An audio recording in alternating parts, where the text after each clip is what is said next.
اعوذ باللہ من الشیطان الرجیم بسم اللہ الرحمن الرحیم السلام علیکم ورحمۃ اللہ وبرکاتہ۔ حضرت جعفر رضی اللہ عنہ کی شہادت جنگ موتا میں۔ حضرت زید بن حارثہ کی شہادت کے بعد اب پرچم جو ہے وہ حضرت جعفر رضی اللہ نے اپنے ہاتھ میں لیے اور مسلمان ان کی قیادت میں جنگ کرنے لگے ہیں۔ انہوں نے پرچم جب اپنے دائیں ہاتھ میں پکڑا ہوا تھا تو لڑتے لڑتے ان کا بازو کٹ گیا اور انہوں نے پرچم جو ہے بائیں ہاتھ میں پکڑ لیا۔ کچھ ہی دیر بعد ان کا بائیں بازو پر وار کیا کسی نے اور وہ بھی کٹ گیا۔ اب انہوں نے پرچم جو ہے اس کو اپنی گود میں سنبھال لیا اور اسی حالت میں انہوں نے شہادت کا جام نوش فرمایا ہے۔ جب یہ خبر حضور پاک صلی اللہ علیہ وآلہ وسلم تک پہنچی ہے تو حضرت عائشہ فرماتی ہیں کہ حضور پاک صلی اللہ علیہ وآلہ وسلم جو ہیں وہ بیٹھ گئے ہیں اور آپ کے چہرے سے غم کے جو آثار ہیں وہ نظر آ رہے تھے۔ آپ صلی اللہ علیہ وآلہ وسلم حضرت جعفر کے گھر گئے ہیں۔ ان کی جو بیوی حضرت اسماء بنت امیس رضی اللہ عنہا تھیں، ان کو آپ نے فرمایا ہے کہ جعفر کے بچوں کو میرے پاس لاؤ۔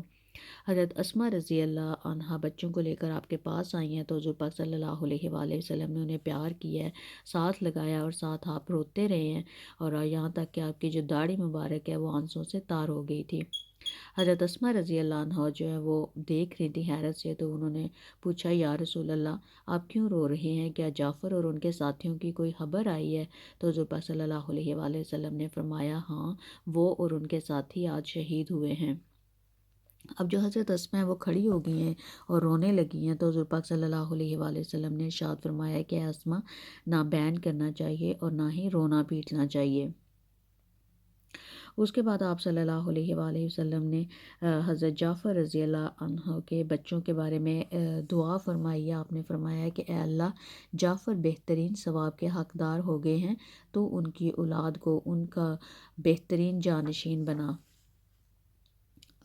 اس وقت جو ہے وہ ان کے دو بچے تھے، محمد ابن جعفر اور عبداللہ ابن جعفر۔ اور جو عبداللہ ابن جعفر ہیں وہ یہ حدیث بیان کرتے ہیں کہ حضرت محمد صلی اللہ علیہ وآلہ وسلم ہمارے گھر آئے جب میرے والد جنگ موتا میں شہید ہو گئے تھے۔ اس وقت ہمارے بال بکھرے ہوئے تھے تو حضور پاک صلی اللہ علیہ وآلہ وسلم نے جو باربر ہے، نائی جو بال کاٹنے والا ہے، اس کو گھر بلایا ہے، ہمارے بال کٹوائے ہیں اور اس کے بعد آپ صلی اللہ علیہ وآلہ وسلم نے فرمایا ہے کہ محمد ابن جعفر میرے انکل ابو طالب کی طرح اور عبداللہ ابن جعفر میری طرح، یعنی آپ نے ان کے بچوں کی دلجوئی فرمائی ہے۔ اس کے بعد آپ صلی اللہ علیہ وآلہ وسلم اپنے گھر تشریف لے گئے ہیں اور اپنے گھر والوں سے آپ نے فرمایا ہے کہ جعفر کے بیوی بچوں سے غافل نہ ہو جانا، آج وہ بہت غمگین ہیں، ان کے لیے کھانا تیار کر کے بھیجو۔ جب اب گھر واپس آ گئے ہیں تو کسی نے آ کے حضور پاک صلی اللہ علیہ وآلہ وسلم کو بتایا کہ یا رسول اللہ، عورتیں جو ہیں وہاں پہ جمع ہو گئی ہیں اور وہ ماتم کر رہی ہیں۔ تو آپ صلی اللہ علیہ وآلہ وسلم نے ارشاد فرمایا جا کر انہیں خاموش کرواؤ۔ وہ گئے لیکن جلد ہی وہ واپس آ گئے اور انہوں نے کہا کہ اللہ کے رسول وہ خاموش نہیں ہو رہی۔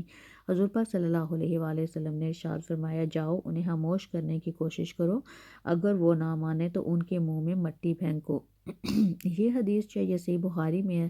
اب یہاں پہ مٹی پھینکنے سے مراد یہ نہیں کہ صحیح مٹی پھینکو، لیکن آپ نے اس کو ناپسندیدہ یعنی کہ پسند نہیں کیا، آپ نے اس کو اونچی آواز میں نوحے کرنا یا پھر یہ جو سینے کو پیٹتے ہیں، اس کو آپ نے ناپسندگی کے اظہار کے طور پر آپ نے کہا ہے کہ ان کے منہ میں مٹی پھینکو۔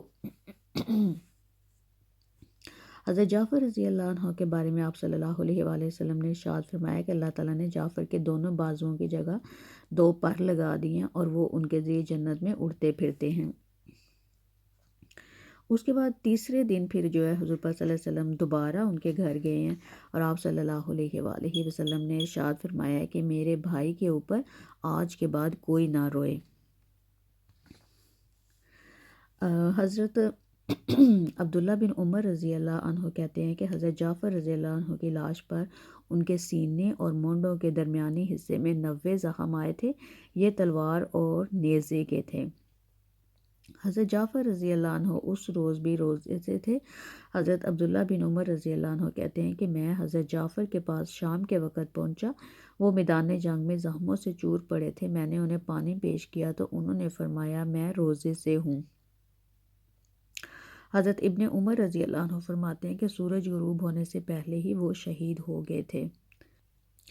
حضرت عبداللہ بن عمر رضی اللہ عنہ سے روایت ہے کہ ایک مرتبہ ہم رسول پاک صلی اللہ علیہ وآلہ وسلم کے ساتھ تھے۔ اچانک آپ صلی اللہ علیہ وآلہ وسلم نے آسمان کی طرف منہ اٹھایا اور وعلیکم السلام رحمۃ اللہ فرمایا۔ لوگوں نے عرض کیا، اے اللہ کے رسول، یہ آپ نے کیوں فرمایا؟ جواب میں آپ نے ارشاد فرمایا، ابھی میرے پاس سے جعفر ابن ابی طالب فرشتوں کے ساتھ گزرے ہیں اور انہوں نے مجھے سلام کیا ہے۔ غزوہ موتا سے واپس آنے والا لشکر جب مدینہ منورہ کے قریب پہنچا تو وہیں آ کر اللہ کے رسول اور مسلمانوں نے ان سے ملاقات کی اور شہر میں بچوں نے اشعار گا کر انہیں خوش آمدید کہا۔